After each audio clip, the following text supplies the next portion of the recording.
Okay, so I am back with my July wrap-up. This is everything that I read in July. It's a nice stack. I read 8 books, so quantity-wise, I think I did pretty good. Quality-wise, it was okay. There was 2 really standout books for me, so let's just jump into discussing them. So the first book I have here today is called Dear Martin by Nick Stone. This is a very short book, so it's a very fast read. I really loved it. I would give this a 4.5 stars. So if you are interested in like educating yourself and seeing a new perspective about like Black Lives Matter and stuff like that, this is a really great place to start. So this is a fiction book, but it does give the good talking points and a new perspective that a lot of people can't relate to. So this book deals with a young Black teenage boy who at the very beginning of the book has an altercation with a cop, and it kind of changes his entire perspective, and he starts to see the everyday racism that happens in his life. There's also a character in this book, I think is named Jared, who has the perspective of like all lives matter.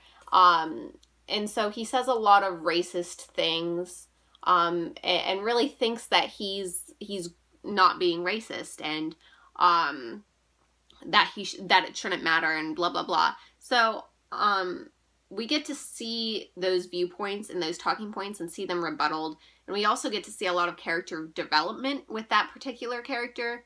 This is a really heartbreaking story, and it was at times hard to read, but it was really informative and educational, and it just overall a nice story to read. It was very quick, very fast, and at the middle/end of this book, something really heartbreaking happens. So I don't want to make any spoilers, but it was a really nice book, and I really enjoyed it. I think the author did a great job, and we're gonna continue on. All right, next we have We Are the Goldens by Dana Reinhardt. I would give this like a 2.5 stars, maybe just a 2 stars. It wasn't very good. It was also a very short book. It's about 200 pages. This is about 2 sisters who are really close, but come the older sister's junior year, she starts to get involved with a teacher, and her sister and her start to drift apart. So when the sister finds out about this, about the teacher relationship, she's concerned, and but she keeps her sister's secret. And so at the end of this book, the sister finds out that the other sister might be pregnant, and so she calls like a family meeting, and that's it. I really thought like this would lead up to something. I thought, the teacher's gonna get busted, or they're gonna go get eloped and have a happy ending. Ooh. Or like something, like what's gonna happen to this baby? Does the baby even exist? Is she pregnant? We don't know. We don't have any of those answers. I don't know if this is supposed to be a series, or if this was just supposed to be like a that's the end book. But it was a huge letdown for me, because they just call a family meeting, but that's it. That's how the book ends. We don't know what happens at this family meeting. We don't know if she's pregnant. We don't know if this teacher gets in trouble. We don't know anything. So I didn't like it. I didn't like it. Moving on, we have Our Chemical Hearts by Krista Sutherland. Now I don't quite remember this book all too much. It took me a very long time to read this. It's not that it's a big book. I just wasn't in the mood for reading when I started this. It took me like 2 weeks to read this. But it deals with this new girl in school who just moved there. And she joins the newspaper, and so they're like co-editor, boy and girl co-editors, and he kind of develops feelings for her, and he thinks she's like real mysterious, and is like, be my girlfriend, and then she's like, not really interested, but he keeps going at it. And then they kind of develop feelings, but it gets complicated because we find out that the reason that she doesn't want him to be her boyfriend is because she just got over the death of her boyfriend. So her and her boyfriend were in a car accident, and he died. And so she moved schools and tried to like restart her life, but she's just depressed and dealing with grief, and she wears her boyfriend's ex-dead boyfriend's clothes, and she's not ready to move on. So this makes it really complicated, and he can't understand what she's going through. So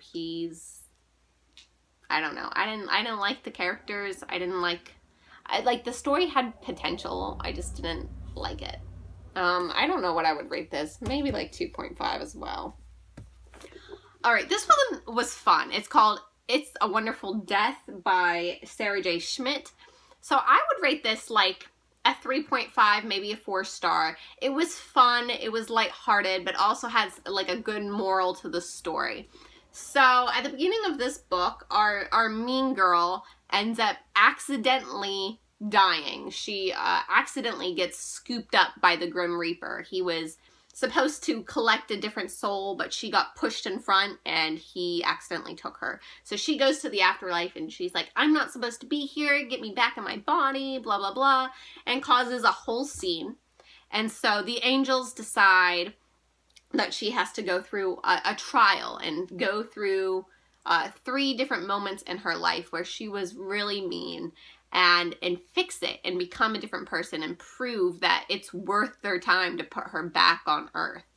Because she was a mean girl. She wasn't nice, and so it wouldn't be worth it for them to put her back on Earth if she's just going to continue to be a terrible person. So she goes through these trials. She has this character development, and you'll just have to read the rest, I guess. But it was very fun. And look at this cover. Isn't that so pretty? I loved the cover. That's why I bought it. All right. So this is the only nonfiction book that I've read this week, this month. It was really great. It is called So You Want to Talk About Race by Ijeoma Olu. I don't know how you say that. I completely butchered that. I am so sorry. I tried my best to pronounce it.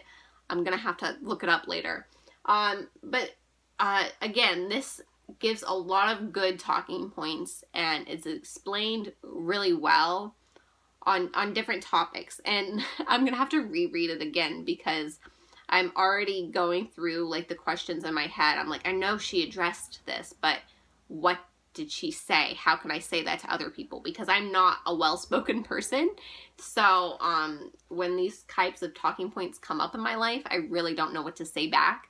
And this gave me a lot of information to say back, but I didn't absorb it enough. Like, I absorbed it enough to change my mind, but not to change other people's minds because I can't spew it back out. You know what I mean? It was really informative. I don't really have to tell you what it's about. It's right there on the cover. It's about, you know, the oppression that Blacks have faced since the beginning of time, pretty much, you know, since the past 400 years and you know, all of that. And it's unpacked really well throughout this book. She talks about a lot of different things. Let me see if I can, you know, what is intersectionality and why do I need it? Why am I always being told to check my privilege? What if I talk about race wrong? What is racism? You know, like she really goes over the whole thing.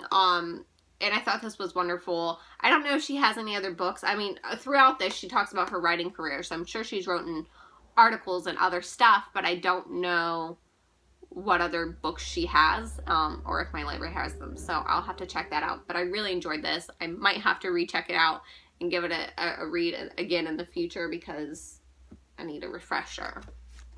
All right, this is the graphic novel I read. It's called This Is Our Pact by Ryan Andrews. As you can see, I did not finish it. I had this much left and then I just gave up. I was like, this is not worth my time. It was not my cup of tea. I was confused. So this is a book where they have this festival every year and they have lanterns they put in the river and they go down the river and nobody knows where this river ends, where it ends up. And so him and his group of friends decide to ride their bikes and chase this river and find out where the lanterns go. While along the way, all his friends disappear except for the one weird kid that he doesn't like. So they go on this quest to find out where the lanterns ends, but they get lost. They meet a talking bear.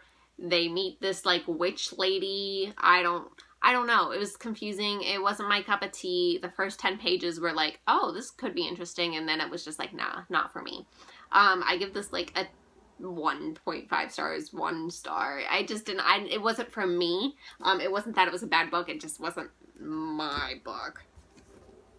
Alright, then I read Not Your Perfect Mexican Daughter by Erica L. Sanchez.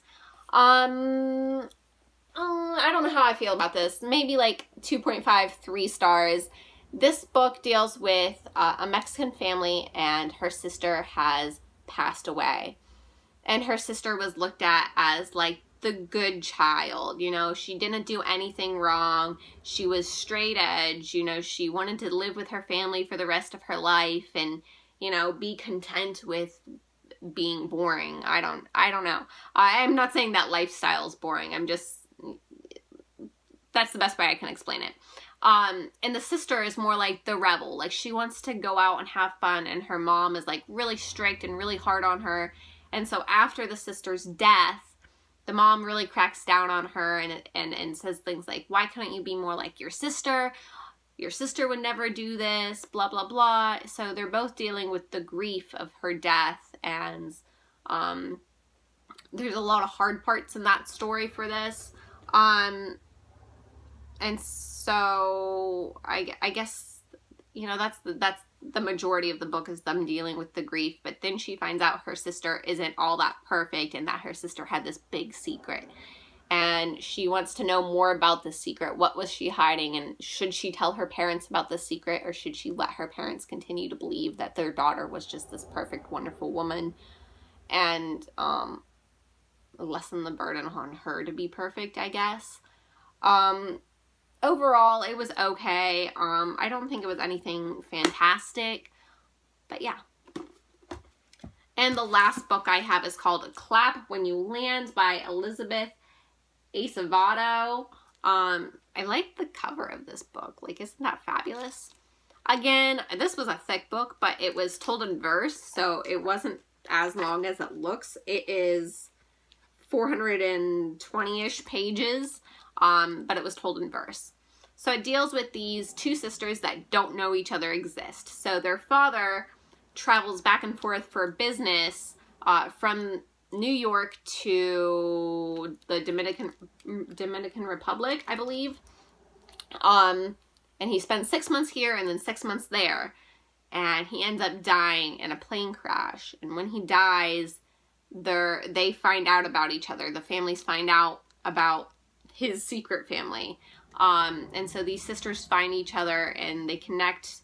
You know, they're really the only type of they're really the only characters that could know what each other's going through. Because no one else would be able to relate to that. Like, my father just died. I find out he has a secret family, you know? So I liked the sisterhood idea of that.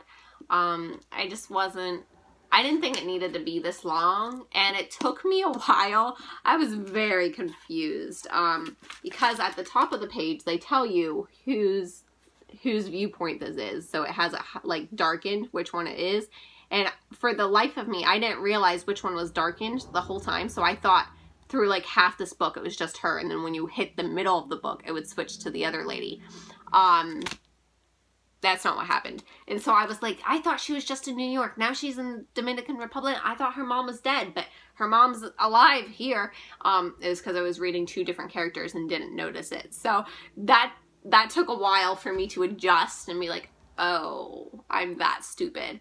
But overall, it was okay. A lot of people have liked this book. So I mean, if you're interested, give it a try. It just wasn't the best for me, but a lot of people have hyped it up. So, that's all I have to say for this month.